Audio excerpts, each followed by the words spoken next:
What's up everybody, I'm back. Welcome to a brand new video, and today we're going to be talking about what is one of the most controversial and misunderstood things in the Godzilla fanbase, that being the time travel in the Heisei timeline of Godzilla. Now, I have done a video detailing the Heisei timeline of Godzilla and putting out a theory of potentially two Godzillas existing in the Heisei timeline that are both around in the 80s, or maybe three Godzillas, one from 1954, one from 1984, and one from Ghidorah on.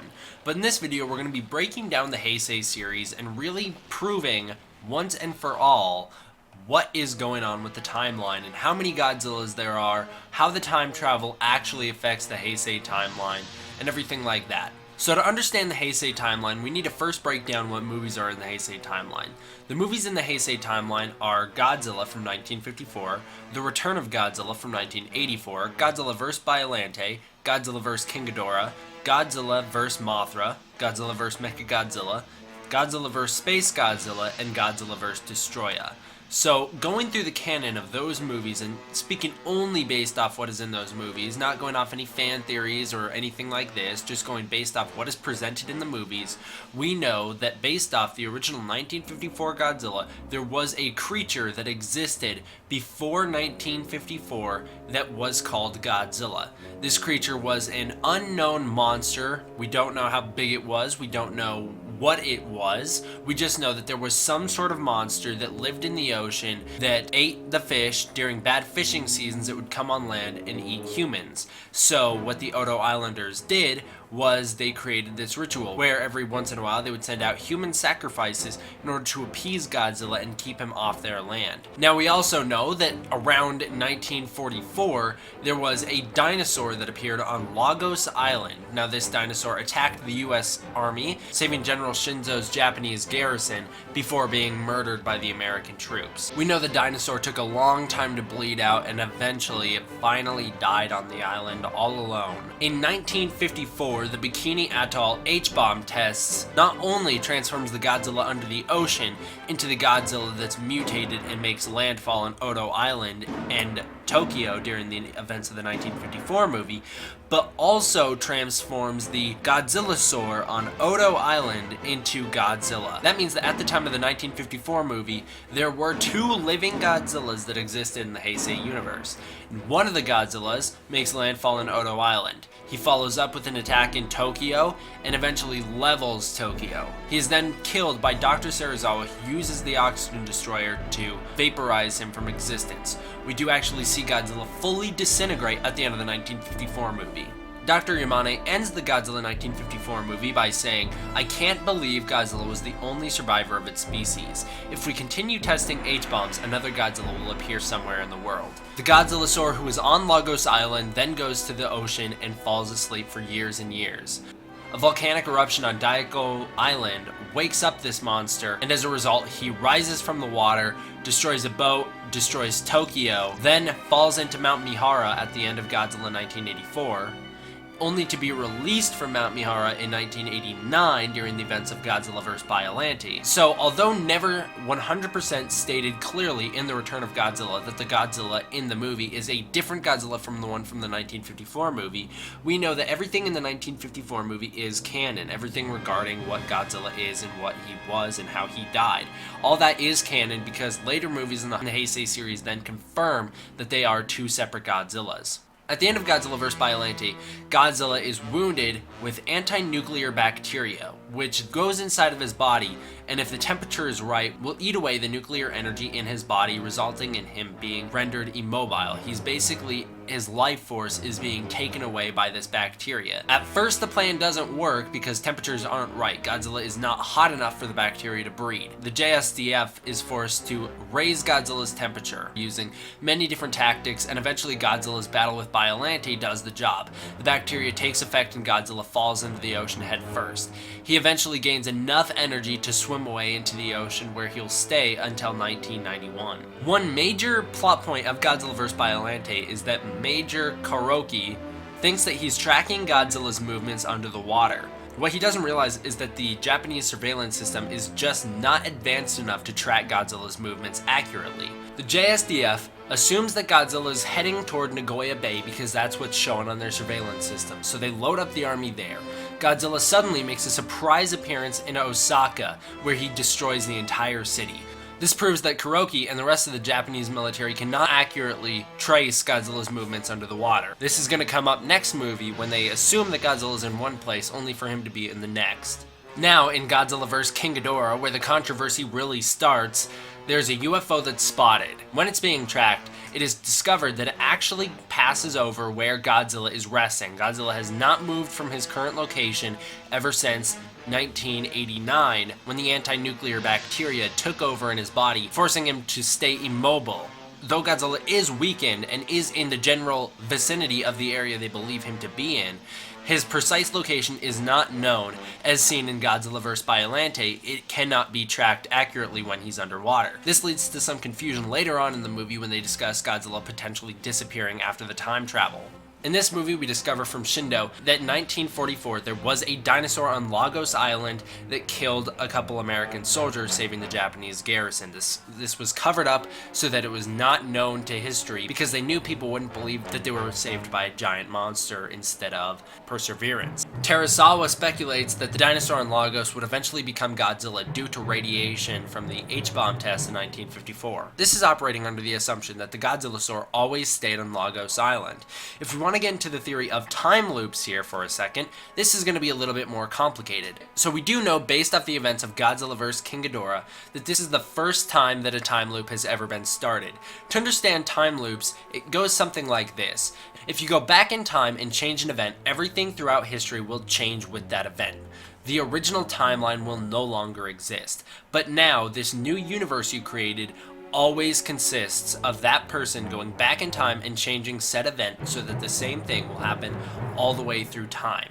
This is just how it goes. So, when our characters go back in time to 1945 and transport the dinosaur from Lagos Island to the middle of the ocean, that is the first time this has ever happened. We know this is the first time that we're in a time loop because later on in the movie, and in the very first scene, Emmy is seen talking to someone in the future in the year 2204 about taking the body of King Ghidorah, who was killed based off the events of the previous time travel, leaving the Dorads on Lagos Island instead of Godzilla, all the way back to 1991, where, after being turned into Mecha King Ghidorah, it can combat Godzilla. We know that these people live in a world where Mecha King Ghidorah never fought Godzilla and beat Godzilla in the 90s. We know that because it takes them a little bit to approve her request. They don't know that there is, at one point, a Mecha King Ghidorah that fights Godzilla, meaning that this is the first time that this time loop has ever happened. From now on, every time she goes to ask them to take King Ghidorah's body back into the 90s to combat Godzilla,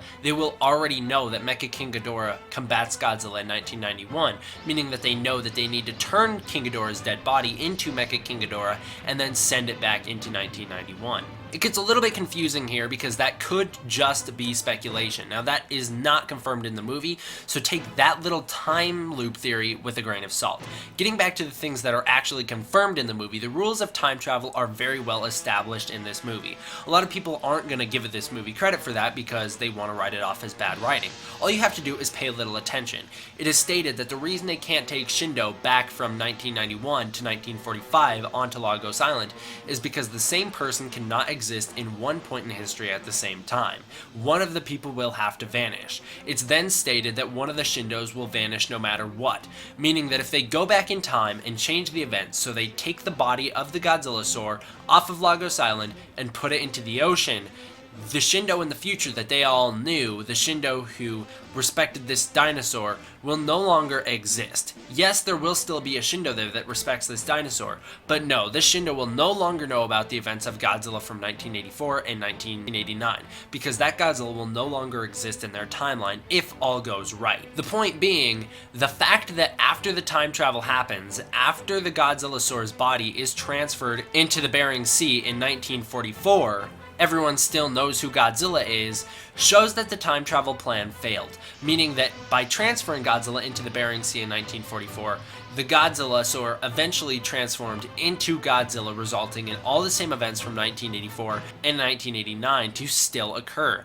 meaning that everything in history is the same up till this point. Getting back into time loops here for a second, that means that if the time loop theory is correct, From now on, every time the Godzilla from 1984 is created, he will be created in the Bering Sea. Because 100% of the time in this universe, M11 will transport the body of the Godzillasaur into the Bering Sea. But upon our character's arrival back into 1991, it is assumed that the plan went according to plan. It is assumed that Godzilla did vanish from history. However, there are a few red flags throughout this movie that show that Godzilla did not vanish. He still exists. Godzilla from 1954 still exists. It is stated that Godzilla did vanish from history. Now, this is stated by time traveler Wilson, who assumes his plan went according to plan. He doesn't know that Godzilla is still out there. As seen later on in the movie, he is taken by surprise when Godzilla resurges. So by accepting that Wilson's claims are 100% true, you are assuming that Godzilla did get vanished from history. That's what you're supposed to do because that's the mislead. Now there are a couple red flags here that do show that Godzilla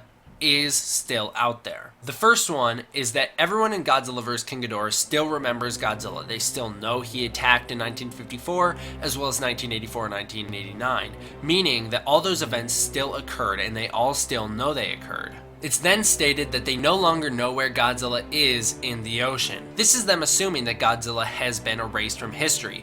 However, if you remember back to Godzilla vs. Biollante, the JSDF did lose track of Godzilla in the ocean. If they don't expect him to be moving in the direction he's moving in, they're not going to be able to accurately track him, meaning that by Godzilla waking up in 1991 and starting to move now, they lost track of him because they thought he was erased from history and they didn't expect any movement.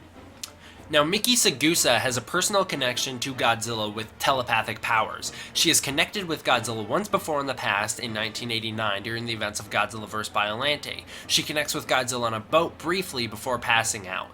She now knows what Godzilla's presence feels like fully. She can now connect with Godzilla and know exactly if he's there or not. This is seen earlier in this movie when they go back in time to Lagos Island and she finds out that the dinosaur on Lagos Island is the same Godzilla that she connected with. She recognizes its presence as Godzilla. Returning to the future, she notes that Godzilla did not disappear. She notes that she can still connect to Godzilla and see him moving, meaning that Godzilla is already out there doing things by the time they get back to the future in 1991. Emmy also explains that if the dinosaur from Lagos Island came into contact with radioactive material after 1944, it could have still turned into Godzilla. Now that King Ghidorah is released, the Japanese government decides that they're not going to give in to the commands of the Futurians. Instead, they're going to recreate Godzilla and send him on land to destroy King Ghidorah from destroying Japan. What they don't realize is that Godzilla already exists. Now we see Terasawa tries to stop the Japanese government from sending out one of Shindo's nuclear submarines to transform the dinosaur into Godzilla.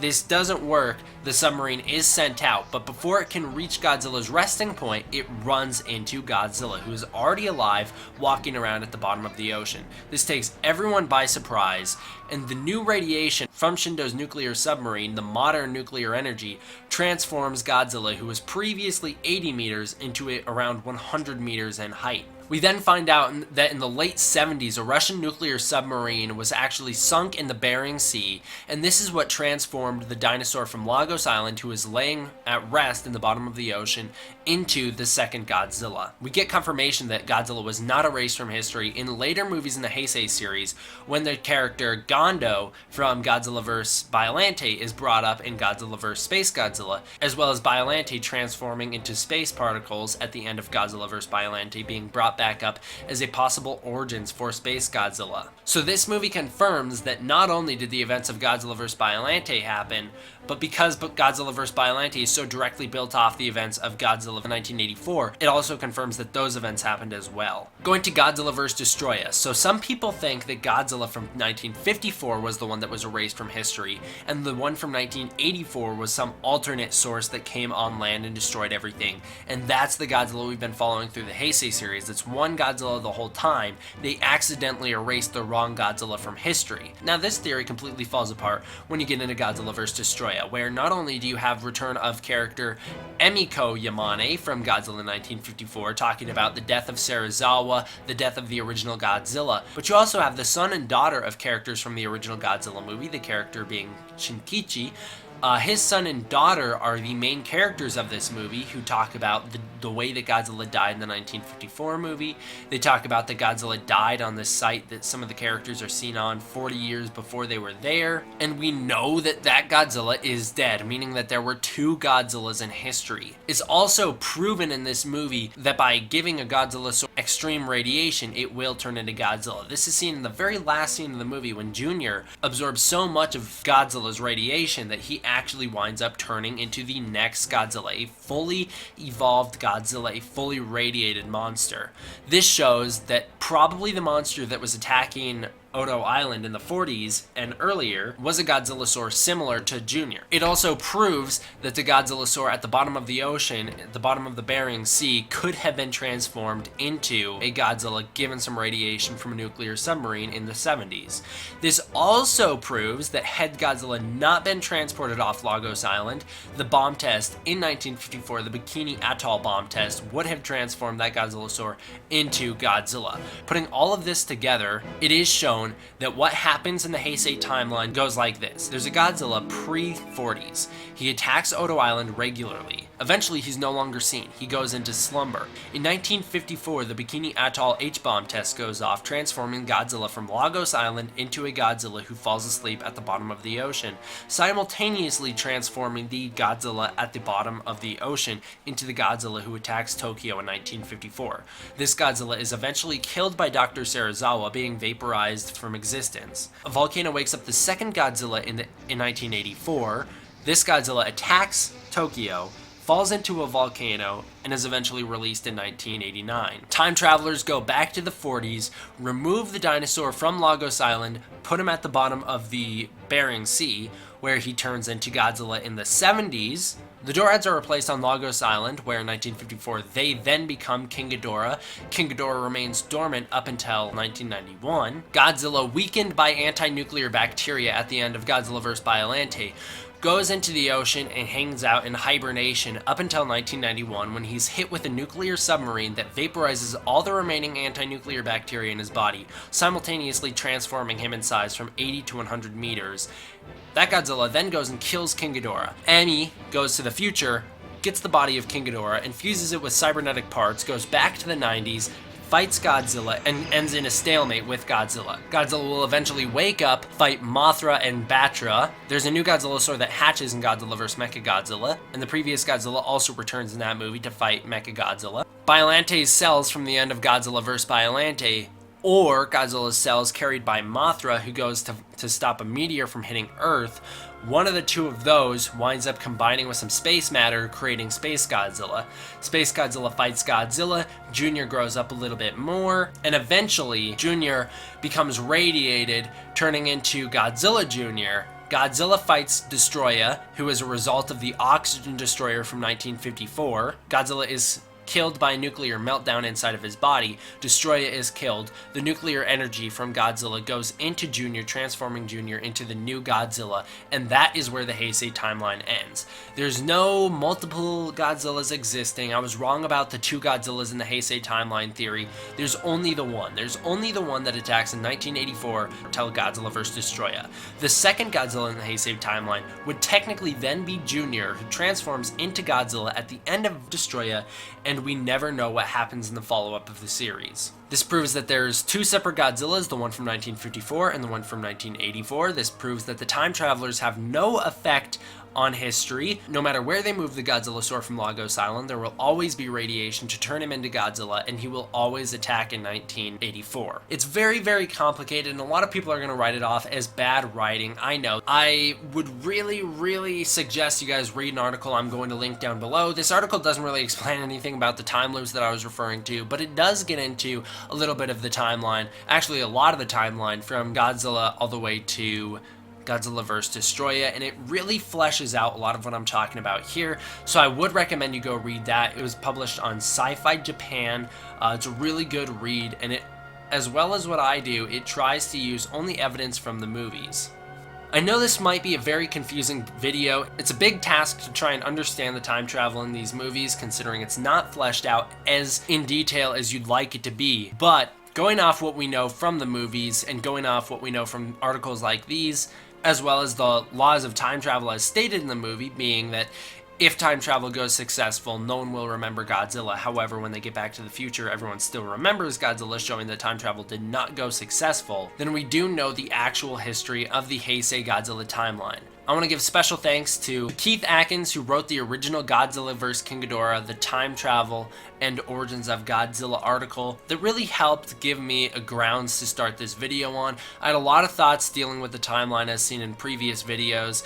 I did always strongly believe that Godzilla from Lagos Island was the same Godzilla from 1984, that the Godzilla from 1954 died, and that the Godzilla from 1984 was the same Godzilla all the way through the Heisei timeline and never got erased from history. However, this article really gave me a nice thing to sink my teeth into so that I could really make this video. I'm sorry, once again, this video might be very confusing, but it's just a confusing topic. That's just how it goes. I hope you guys all enjoyed. Thank you all for watching. See you guys next time. D-Man, out.